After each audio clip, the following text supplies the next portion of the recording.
நம்ம solar சிஸ்டத்தோடைய largest planet எது? கண்டிப்பா ஜூபிட்டர், வியாழன் கிரகம். பட் நம்ம சூரிய குடும்பத்தோடைய மிகப்பெரிய ஒரு நிலவு எது அப்படின்னு ஒரு கேள்வி கேட்டா சில பேருக்கு இதுக்கான ஆன்சர் தெரிஞ்சிருக்கலாம், சில பேருக்கு தெரியாம கூட இருக்கலாம். சோ அதுக்கான விடை அப்படிங்கிறது கேனிமேட் அப்படின்னு சொல்லப்படுற அந்த நிலவு தான் நம்ம சூரிய குடும்பத்திலேயே மிகப்பெரிய ஒரு நிலவா இன்னைக்கு வரைக்கும் கன்சிடர் செய்யப்படுது. இந்த நிலவு நம்ம சூரிய குடும்பத்தோடைய மிகப்பெரிய ஒரு கிரகமான வியாழன் கிரகத்தை தான் சுத்தி வருது. வியாழன் கிரகத்தோடைய மிகப்பெரிய ஒரு நிலவும் இதுதான். ஆனா இது ஆச்சரியமான விஷயம் கிடையாது. நம்ம வாழ்ந்துட்டு இருக்கக்கூடிய இந்த உலகம், இந்த பூமி அப்படிங்கிறது ஒரு மேக்னெட்டிக் ஃபீல்டை கொண்டு இருக்குது. இந்த மேக்னெட்டிக் ஃபீல்டு அப்படிங்கிறது நம்ம பூமிக்கு இருக்கிறதுனால தான் சூரியன்ல இருந்து வெளிப்படக்கூடிய அந்த சூரிய புயல்ல இருந்து நம்ம பூமியை காப்பாத்திட்டு இருக்கு நம்ம பூமியோட அந்த மேக்னெட்டிக் ஃபீல்டு அப்படிங்கிறது. ஆனா இது ஒரு கிரகத்துக்கு இருக்கிறது ஷாக்கிங்கான விஷயம் கிடையாது. ஒரு நிலவுக்கு மேக்னெட்டிக் ஃபீல்டு அப்படிங்கிற ஒண்ணு இருக்கு அப்படின்னு சொன்னா உண்மையிலே அது ஆச்சரியமான விஷயம் தானே. அப்படிப்பட்ட நிலவு எதுடா அப்படின்னு கேட்டீங்கன்னா நம்மளுடைய கேனிமேட் அப்படின்னு சொல்லப்படுற ஜூபிட்டர் சுத்தி வரக்கூடிய அந்த நிலவுக்கு தான் மேக்னெட்டிக் ஃபீல்டு அப்படிங்கிறது நம்ம பூமி மாதிரி இருக்கு. சோ அது சூரியன்ல இருந்து வெளிப்படக்கூடிய அந்த புயல்ல இருந்து தன்னை காப்பாத்திக்கிட்டும் இருக்கு. இப்படி பல மர்மங்களை தனக்குள்ள வச்சுட்டு இருக்கக்கூடிய மிக பிரம்மாண்டமான நிலவான கேனிமேட் 3 பத்தி தான் இந்த வீடியோல தெரிஞ்சுக்க போறோம். நம்ம சேகர் விஷன் சேனலை தான் முதல் தடவை பாக்குறீங்கன்னா சேனலை சப்ஸ்கிரைப் பண்ணி பெல் நோட்டிஃபிகேஷன் கரெக்டா செட் பண்ணி வச்சுக்கோங்க. இந்த வீடியோ கொஞ்சம் கூட ஸ்கிப் பண்ணாம ஃபுல்லா பாருங்க. பார்த்து முடிச்சதுக்கு அப்புறம் வீடியோக்கு ஒரு லைக் கொடுக்க மாட்டேங்க. வெல்கம் பேக் அடுத்த நியூ வீடியோ. நான் உங்கள் சேகர்.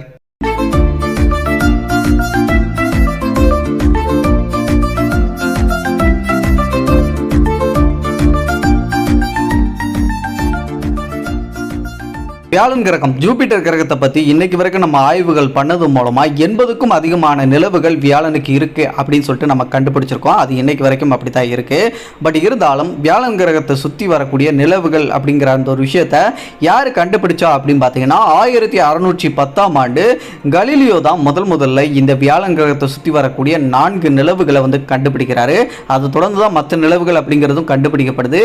ஸோ இந்த முதல்ல கலீலியோ கண்டுபிடிச்ச இந்த 4 நிலவுகளுக்கு கலீலியன் சேட்டலைட் அப்படின்னு சொல்லிட்டு பேர் வைக்கிறாங்க. சோ இதுல கலீலியோ கண்டுபிடிச்ச அந்த வியாழன் கிரகத்தோட 4 நிலவுகள்ல அவர் முதல்ல கண்டுபிடிச்ச நிலவு எதுன்னு கேட்டா மிகப்பெரிய நிலவா கன்சிடர் பண்ணப்படுற அந்த கேனிமேட் அப்படின்னு சொல்லப்படுற அந்த நிலவை தான் கண்டுபிடிக்கிறாரு. பெருசா இருக்கிறதுனாலே என்னமோ முதல்ல அந்த நிலவே அவருடைய கண்களுக்கு பட்டிருக்கு. சோ அந்த நிலவை கண்டுபிடிச்சதுக்கு அப்புறமா தான் யூரோப்பா, ஐயோ, கலிஸ்டோ அப்படின்னு சொல்லப்படுற மற்ற 3 நிலவுகளையும் கலீலியோ வந்து கண்டுபிடிக்கிறாரு. பொதுவாகவே கலீலியோ கண்டுபிடிக்கக்கூடிய நிலவுகள் எல்லாத்துக்குமே நம்பர்ஸ்ல தான் 1 2 3 அப்படிங்கிற அந்த நம்பர்ஸ்ல தான் பேர் அப்படிங்கிறது வைப்பாரு.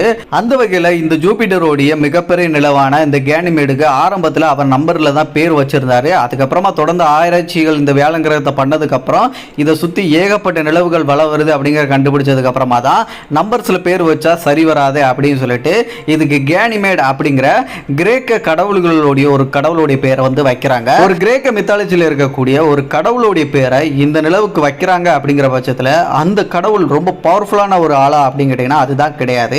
சோ கிரேக்க மித்தாலஜி படி இந்த கேனிமேட் அப்படிங்கிற அந்த கடவுள் பாத்தீங்கன்னா ஒரு அரசனுடைய மகன் தான் அவரு. சோ அந்த ஒரு கதையில அவர் வந்து அரசனுடைய மகனா இருக்கக்கூடியவர் தான். ஆனா அழகான ஒரு நபர் அப்படின்னு சொல்லப்படுது அந்த கிரேக்க மித்தாலஜி படி.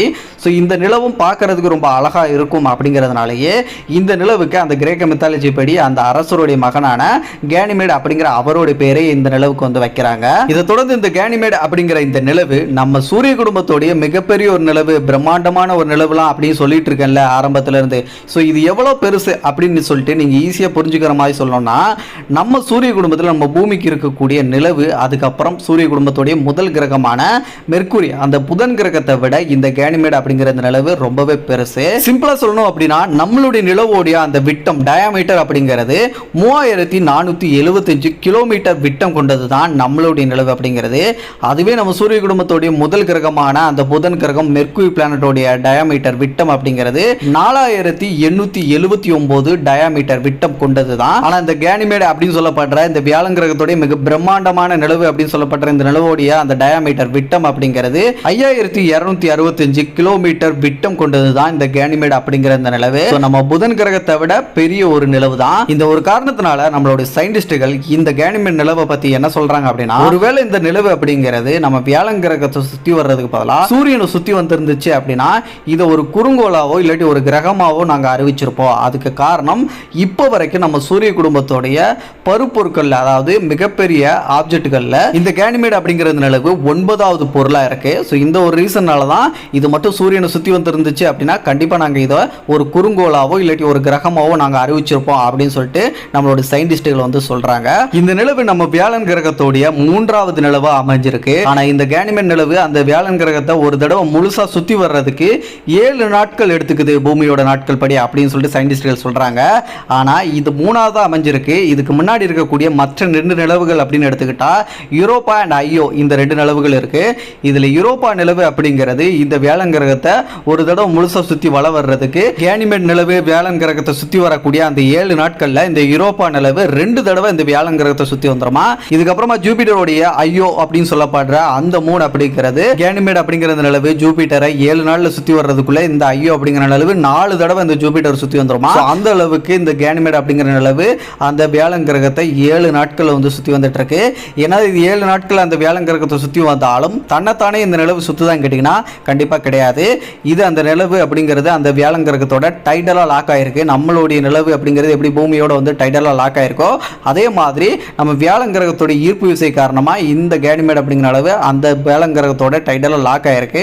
எப்பவுமே அதோட ஒரு பக்கத்தை மட்டும்தான் அந்த வியாழன் கிரகத்தை வந்து காமிச்சுக்கிட்டு இருக்கோம். 1906ல நாசாவுடைய கலீலியோ ஸ்பேஸ் கிராஃப்ட் மூலமா இந்த கேனிமேட் அப்படிங்கிற நிலவுல ஒரு விஷயத்தை வந்து கண்டுபிடிக்கிறாங்க. நம்ம வாழ்ந்துட்டு இருக்கக்கூடிய இந்த பூமிக்கு அந்த மேக்னெட்டிக் ஃபீல்ட் அப்படின்னு சொல்லப்படக்கூடிய காந்த விசை அப்படிங்கிறது இருக்கு. இந்த மேக்னெட்டிக் ஃபீல்ட் நம்ம பூமியில இருக்கிறதுனால தான் நம்ம பூமியை தாக்க வரக்கூடிய அந்த சூரிய புயல்ல இருந்து நம்ம பூமியை வந்து அந்த மேக்னெட்டிக் ஃபீல்ட் அப்படிங்கிறது காப்பாத்திட்டு இருக்கு இன்னைக்கு வரைக்கும். ஆனா இது ஒரு கிரகத்துக்கு இருக்கிறது பெரிய ஆச்சரியமான விஷயம் கிடையாது. ஒரு நிலவுக்கு மேக்னெட்டிக் ஃபீல்ட் இருக்கு அப்படின்னா அது உண்மையிலேயே ரொம்ப ஷாக்கிங்கான ஒரு விஷயம் தான். அப்படிப்பட்ட ஒரு விஷயத்தை தான் நாசாவுடைய கலீலியோ ஸ்பேஸ் கிராஃப்ட் மூலமா 1906ல ஜூபிட்டர் சுத்தி வள வரக்கூடிய இந்த கேனிமேட் அப்படிங்கிற இந்த நிலவுக்கும் அந்த காந்த விசை அப்படின்னு சொல்லப்படக்கூடிய மேக்னெட்டிக் ஃபீல்ட் இருக்கு அப்படிங்கிற ஒரு விஷயத்தை வந்து முதல்ல கண்டுபிடிக்கிறாங்க.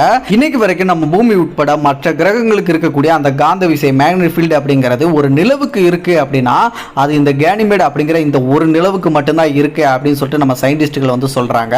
என்னதான் இந்த நிலவு அப்படிங்கிறது ரொம்ப பிரம்மாண்டமான ஒரு நிலவாகவும் காந்த விசை அப்படின்னு சொல்லப்படுற மேக்னெட்டிக் ஃபீல்ட் எல்லாம் இருந்தாலும் கூட ஜூபிட்டர் கிட்ட அதெல்லாம் ஒண்ணுமே கிடையாது.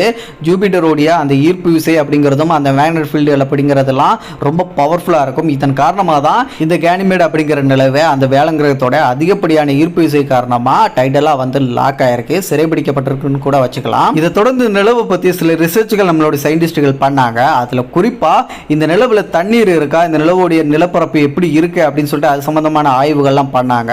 அந்த வகையில இந்த நிலவுடைய மேல் பரப்பு முழுக்க முழுக்க ஐஸால கவர் செய்யப்பட்டிருக்கு அப்படிங்கிற விஷயத்தை வந்து சயின்டிஸ்டுகள் வந்து கெஸ் பண்றாங்க. அதுவும் ரொம்ப அடர்த்தியான ஐஸால கவர் செய்யப்பட்டிருக்கிறதுக்கு நிறைய சான்சஸ் இருக்கு அப்படின்னு சொல்லிட்டு சயின்டிஸ்டுகள் வந்து நினைக்கிறாங்க. அண்ட் நம்ம யூரோப்பா நிலவு மாதிரி இந்த நிலவு அப்படிங்கிறது பார்க்கறதுக்கு ரொம்ப பிரகாசமா வெண்மையால இருக்காது. இதுக்கு முக்கியமான ரீசன் அப்படிங்கிறது அது சுத்தி கவர் செய்யப்பட்டிருக்கக்கூடிய அந்த ஐஸ் அப்படிங்கிறது நிறைய வித்தியாசமான மினரல்ஸ் அதுக்கப்புறம் பொருட்களால இந்த நிலவுடைய அந்த ஐஸ் அப்படிங்கிறது இருக்கலாம் அப்படின்னு சொல்றாங்க. சில டார்க் ஸ்பாட்ஸ் அதுக்கப்புறம் பள்ளங்கள் மேடுகள் இந்த மாதிரி விஷயங்கள்லாம் இந்த நிலவுடைய மேல் பரப்புல இருக்கு அப்படிங்கிற விஷயத்தையும் நம்ம சயின்டிஸ்டுகள் கண்டுபிடிச்சிருக்காங்க. இந்த பள்ளங்கள் எப்படி உருவாயிருக்கும் அப்படின்னு சொல்லிட்டு நம்ம சயின்டிஸ்டுகள் கெஸ் பண்றாங்க அப்படின்னா நம்ம வியாழன் கிரகத்துக்கு பொதுவாகவே ஈர்ப்பு விசை அப்படிங்கிறது ரொம்பவே அதிகம்.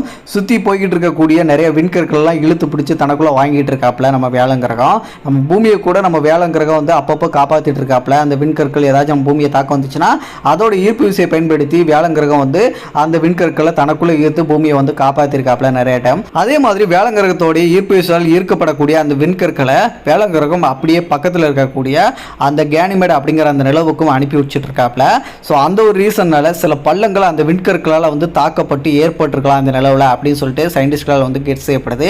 அதுக்கேற்ற மாதிரி ஏகப்பட்ட பள்ளங்கள் இருக்கிற மாதிரியான புகைப்படங்களை அந்த கலீலியோ ஸ்பேஸ் கிராஃப்ட் அப்படின்னு சொல்லப்படுற நாசாவுடைய அந்த ஸ்பேஸ் கிராஃப்ட் மூலமா நிறைய போட்டோஸ் வந்து எடுத்திருக்காங்க. இப்போ நீங்க ஸ்கிரீன்ல பார்க்குற போட்டோ கூட அந்த ஸ்பேஸ் கிராஃப்ட் மூலமா எடுக்கப்பட்ட அந்த ஒரு இமேஜ் தான்.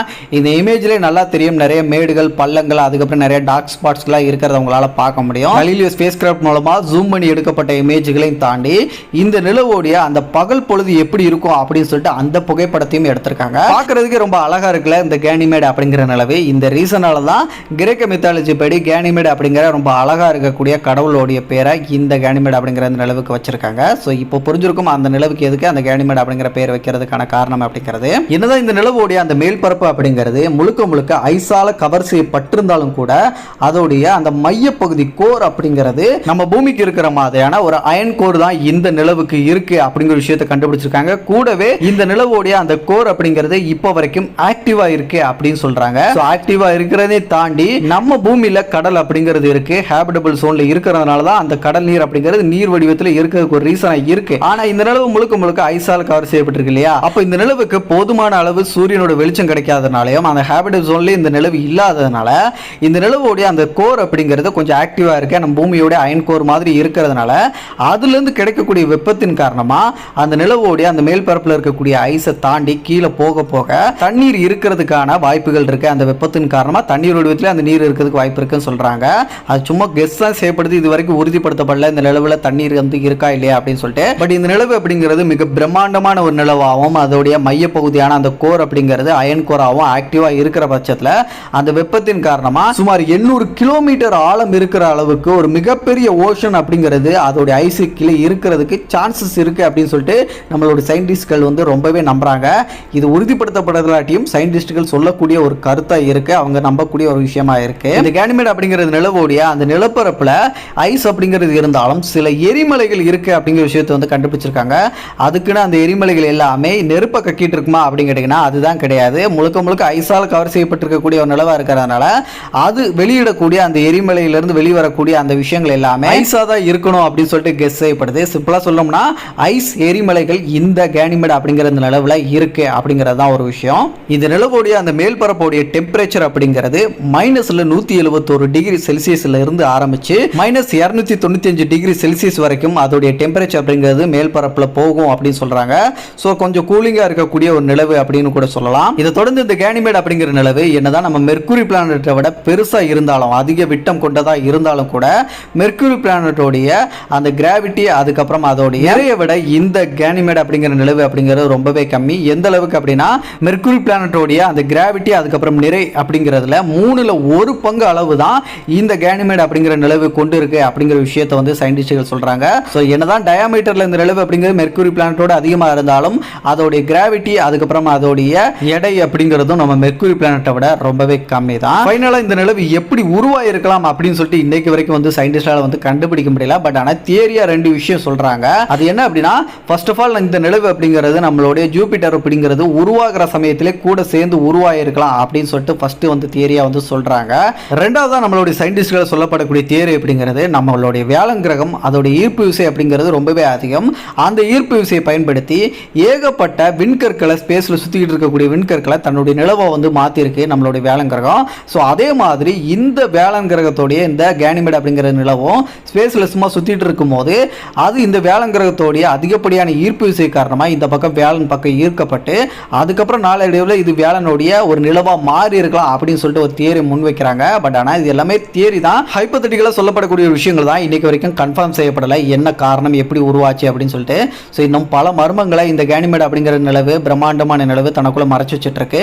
எதிர்காலத்தில் இது சம்பந்தமான பண்ணக்கூடிய ரிசர்ச் மூலமா எதிர்காலத்தில் நிச்சயமா நம்ம தெரிஞ்சுக்கலாம். ஸோ இதே மாதிரி ஸ்பேஸ் சம்பந்தமான இன்ஃபர்மேஷனாக இருக்கட்டும் நம்ம பூமியில் நடக்கக்கூடிய நிகழ்வுகளாக இருக்கட்டும் இது எல்லாத்தையும் நீங்க உடனுக்குடன் தமிழில் தெரிஞ்சுக்கணும் அப்படின்னா இன்னும் கூட நம்ம செய்கிற விஷயம் சேனலை சப்ஸ்கிரைப் பண்ணாமீங்களா? ஜஸ்ட் சப்ஸ்கிரைப் பண்ணி பெல் நோட்டிஃபிகேஷன் கரெக்டாக செட் பண்ணிட்டு நம்ம சேனலில் வரக்கூடிய வீடியோஸ் எல்லாத்தையும் டெய்லி மிஸ் பண்ணாமல் பாருங்க. மற்ற வீடியோஸ் பார்க்கணும் மேலே ஐக்கன் லிங்க் கொடுத்துருக்கேன், செக் பண்ணிக்கோங்க. அடுத்த ஒரு நல்ல தகவலுடன் நான் உங்களை சந்திக்கும் முறை நான் உங்கள் சேகர். Bye bye.